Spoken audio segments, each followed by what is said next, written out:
Good afternoon and welcome to Audiotree Live. Today is Tuesday, the 1st of December, 2015, and we're honored to have with us Dumb Waiter. Hi.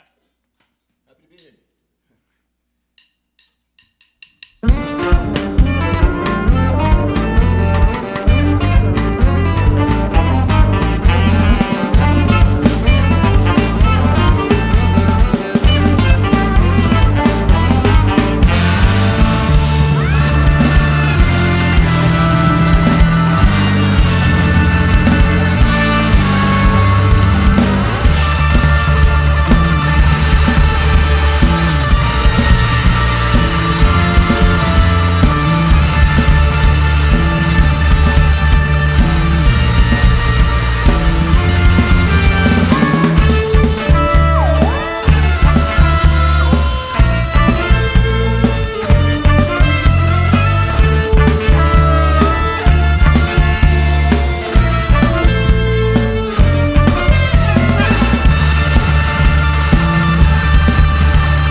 You're watching Audiotree Live. We're in the studio with Dumb Waiter. I was waiting for the arm cross. Or the, what else did we say? Maybe the up arm, yeah, the arm cross so that you're paused doing this. What's up, dudes? Welcome. Thank you very much for coming out. In the theme of the future record, I'm wondering if you have any Christmas traditions that like your family does every year.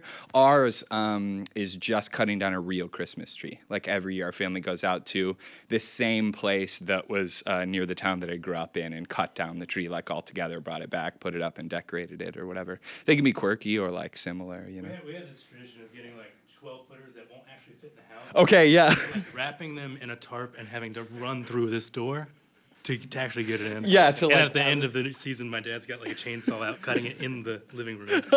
Just like the mass dead tree just laying all over the entryway. That's rad. Others? Anybody? Yeah.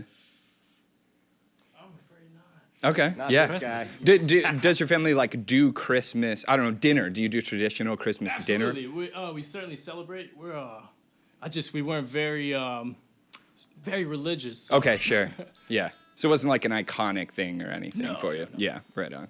Others? Yeah, I mean, growing up, we all went up to Pennsylvania because we're from Virginia. Yeah. So we went up to Pennsylvania, and like my entire dad's side would pile in my grandparents' house, and we'd have just a mega Christmas / Thanksgiving. Kind of Okay. in between those 2 months, it was like Yeah. family reunion every year. But now that I'm, older and whatnot, I don't do almost anything for Christmas. Okay. It's pretty much just like decorate the house a little bit, and have fun with it.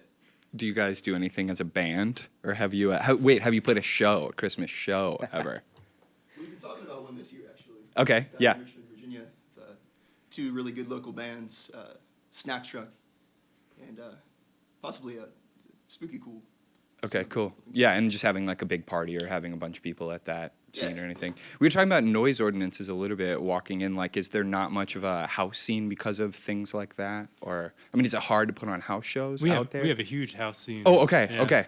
They just all get popped all the time. Okay. So but people, it happens over and over and over again. Yeah, Yeah. people keep doing it regardless of that. Absolutely. Okay. There was a solid decade where, house shows were pretty much the best place to see. Okay, Even outside bigger of clubs. touring bands. There was probably a 5 or 6 year stint where there wasn't a lot of clubs in Richmond that were doing shows, and so there was way more house shows, in which I think at that point really established a community of people that cared about each other. Got it. And there's so many of these cool people that I still see in bands and putting on house shows. I mean, just it really created an amazing foundation for a support system in Richmond. Right on. Yeah, Dumbwaiter's first show was actually a house show. Okay, Yeah. cool. What, Yeah. at like a buddy's place or one of those sort of venue houses? It was a house venue. Okay. In Richmond. First show ever. Yeah. Sweet. What are a few of your favorites then? Just shout out to them, like houses that you play, or house venues that are consistent for you. That one at the time was called the Yerb. Okay. It's now since changed over to Our House. Okay. Still a great venue though. And they just consistently, that would be like the same owners change the name or new people move in and then it people. turns into this next place. Exactly. Okay, cool. The next incarnation. Yep. Right on. Thanks again, guys, for sharing and coming out. You can go on to your next one when you're ready.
You're watching Audiotree Live. We're in the studio with Dumbwaiter.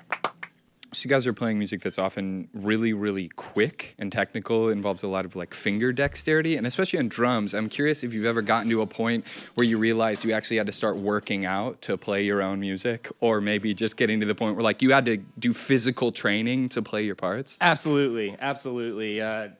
Doing this style of music with drums, it definitely requires a lot of hand-eye coordination and whatnot. Yeah. And a lot of that stuff I learned because I'm also a chef. So Oh, okay. a lot of like knife technique and drum technique go really hand in hand. So I started just trying to really be aware of the two things becoming one. And then also another band that I'm in, I play in a grind band, so it's tons and tons of blast beats. Yeah. So the physical aspect of it, I am able to use, like the workout aspect I do with my other project. Yeah. So it just keeps my chops up really high. And then I focus on stick technique when cooking and doing knife things. Sure, so I really sure. just try to be aware and help all of my, like whether I'm cooking or playing grind or playing like jazz rock metal stuff, I just try to make, to in my own head, be aware that it's all one and the same. Yeah. And it's all working towards the same goal, which is creative output. And so as long as I'm aware of that, I feel like once I became aware of that, it's really when I was able to just like step up my abilities. Right on. And my understanding what I wanted to do as a drummer and a musician. Besides the sort of obvious, like, you know, you're doing this motion, I guess, what are some similarities that you find between being a chef and drumming? I mean, sort of in the physical aspect of things. Balance. Balance is key in all aspects. So whether I'm pulling something out of the oven or I'm balancing more than one dish, or as I said, knife techniques, all of those things can be utilized from a drum perspective because drums is pure physics. I mean, everything else musically is inspiring to be a drummer, but really if you sit down and think about it, the act of playing drums is physics in motion. And so if you can be aware of that, I feel like you can, or me as a person, when I became aware of that, it really helped me move forward because cooking is physics as well. Yeah. And so to think about, I feel like I kind of came into the same, I had the epiphany at the same time where I'm like, wow, these things are so similar.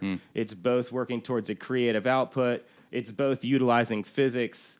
And it just really drove me to become more aware of the aspects of physics in both sides of what I do actively. Sure. Any other insights on that or things from your life connecting something like that, I guess? Similar stories? Or have you guys had to work out at any point? I worked out for a tech metal band when I was like 16 when I got this guitar and thought it was cool. And I haven't since, and I probably couldn't play what I was playing when I was 16 anyways. Okay. You worked out just because you had to shred on the neck all the time. Yeah, just- And when he says worked out, he means he actually just lifted weights. Yeah. He didn't actually like do anything with the guitar. It's worked out all the time. Others in that too, or no, just grooving? The only preparation I take is to show up to rehearsal. I think that's the biggest part is just show up. Yeah. And, it's like going to the gym. The Just hardest like part going is to- just going to getting there. college. You Once gotta you're show there, up. Yeah. it's all worth it. Do you have a little bit of that feeling, that sort of Sunday sad before you go to a rehearsal? Like, oh man, this is about to be intense, or you just have to prepare mentally absolutely. for it? Absolutely. We all work hard. We all have our full-time jobs Yeah. when we're not playing music. So absolutely. Yeah. It is, yeah. There's moments where it's like, damn it, we got to practice for like 3 hours. And we're going to probably play, especially getting ready for this session, we were like, all right, we're going to play like 5 songs. That way we don't like under-rehearse songs or like feel like, we were really careful on what we chose. Sure. And so we spent like 3 or 4 weeks like focusing on Just constantly these playing them. tracks. And as opposed to what we've always done before as a band, we always just went and rehearsed them. We just played them. This time we're like, okay, well maybe this part should be quieter. Maybe this part should be louder. Maybe this part should be slower. Just thinking in a dynamic way, which is oddly enough for our style of music, fairly new to us. Yeah, right on. No, it makes sense though. Well, thanks for putting all that effort into it, I suppose. And you guys can roll into your next one when you're ready.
You're watching Audiotree Live. We're in the studio with Dumbwaiter. You guys can get prepped up to go into your next one, and I will just say that you can get their record Is This Chocolate on Bandcamp right now, and stay tuned in the future for the new release, Cancel Christmas, which will be coming out soon. And take it away when you're ready, guys.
You're watching Audiotree Live. We're in the studio with Dumbwaiter. So we kind of touch on this a little bit, but I'm curious for the others as well.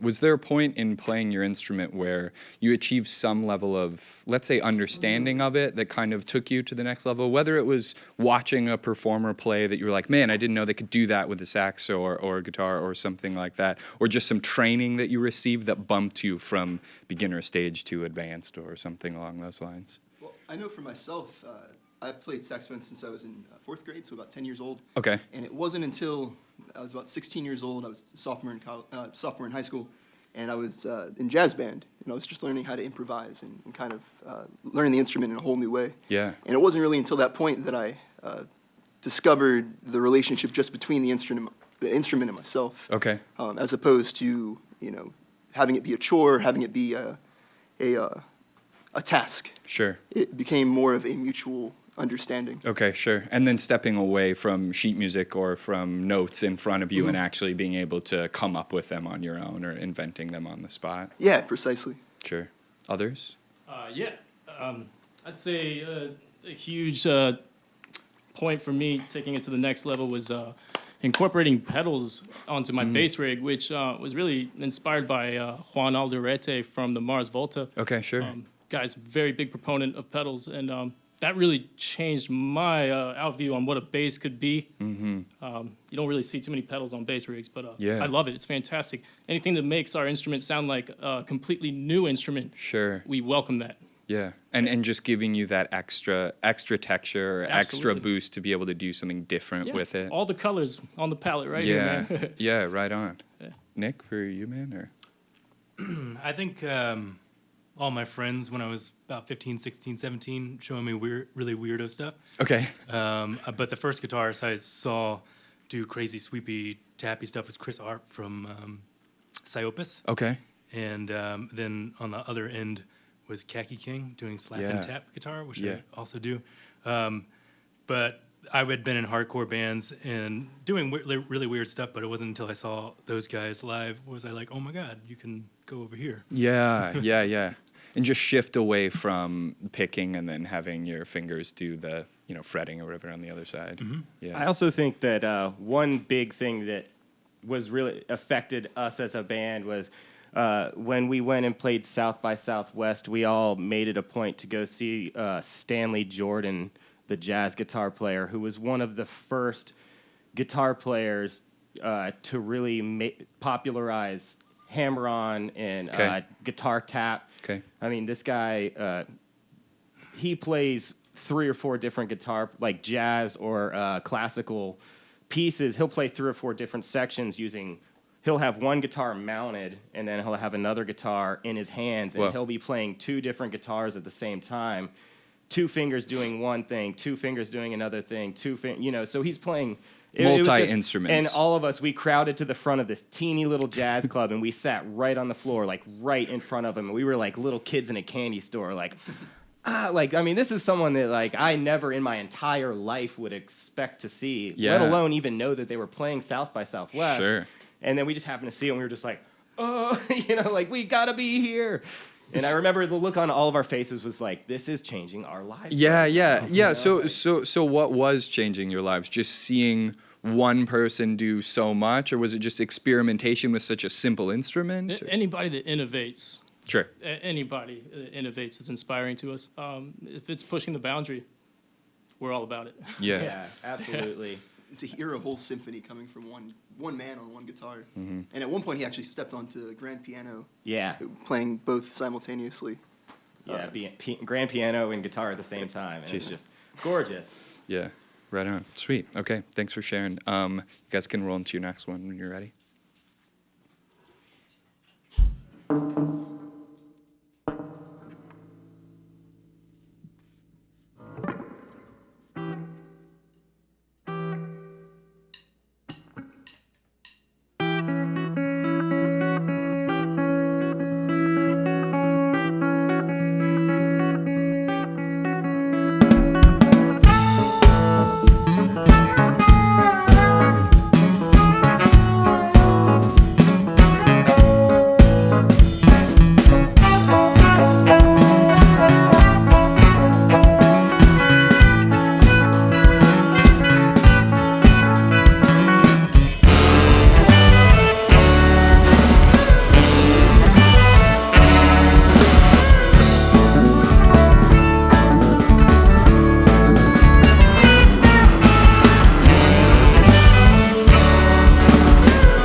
You're watching Audiotree Live. We've been in the studio with Dumbwaiter. You can get the record Is This Chocolate on Bandcamp right now, and look to the release of Cancel Christmas coming out soon. Thank you guys very much for performing for Thanks us. for having us. Thank you so much. Thanks to awesome people in the studio and sound engineers, Thank camera you, and guys. lighting crew hooking it up, and viewers. You can support the band by downloading or streaming the session when it comes out in a couple of weeks, and send a shout via social media to us or the band if you just want to connect. From all of us here at the Audiotree studio, thanks for tuning in. Goodbye.